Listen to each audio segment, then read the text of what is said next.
Je vous le disais à l'instant, la capitale burkinabé a accueilli ce 25 août 2025 la troisième réunion statutaire des ministres chargés des aires protégées du complexe WARI Pendjari WAP en abrégé, qui regroupe le Niger, le Bénin et le Burkina Faso.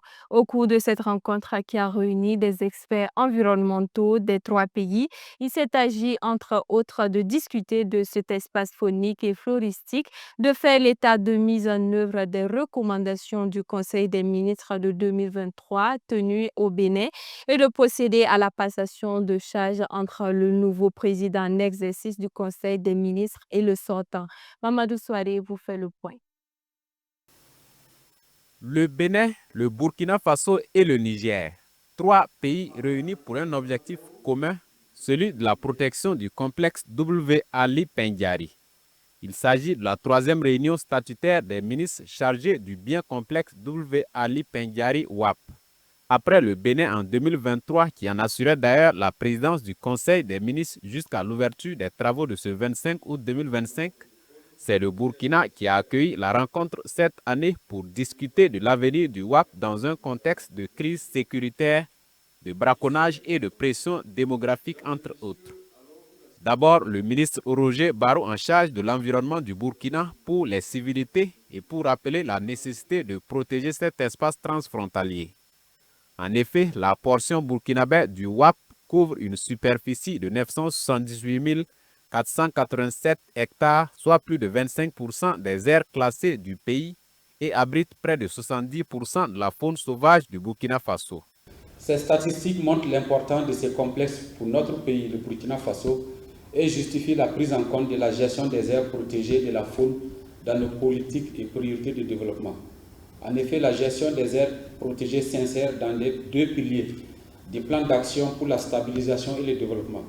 Il s'agit du pilier 1, lutter contre le terrorisme et restaurer l'intégrité territoriale en son objectif stratégique 1-2, renforcer la sécurité intérieure du pays et la défense du territoire national.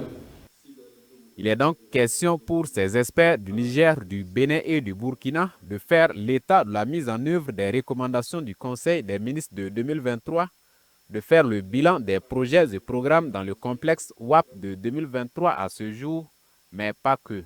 Il s'agira pour nous de désigner officiellement le secrétaire exécutif du WAP, valider la liste des membres du conseil scientifique et adopter un communiqué final porteur de décisions structurantes.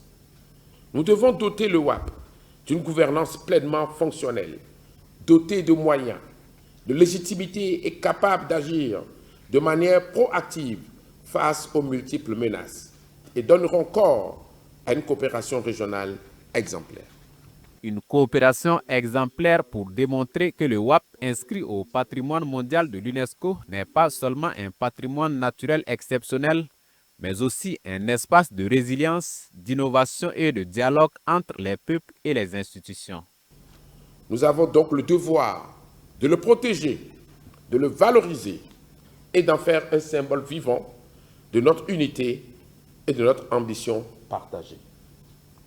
Nous avons désormais besoin des solutions innovantes pour mobiliser des financements durables, des mécanismes de suivi efficaces, d'une voie commune pour défendre les intérêts du WAP au niveau régional et international et surtout d'une synergie d'action entre nos trois États, nos administrations, nos populations et nos partenaires. Les États parties du bien complexe WAP ont bénéficié de l'appui de la Fondation des savanes ouest africaines pour la tenue de cette troisième réunion statutaire des ministres.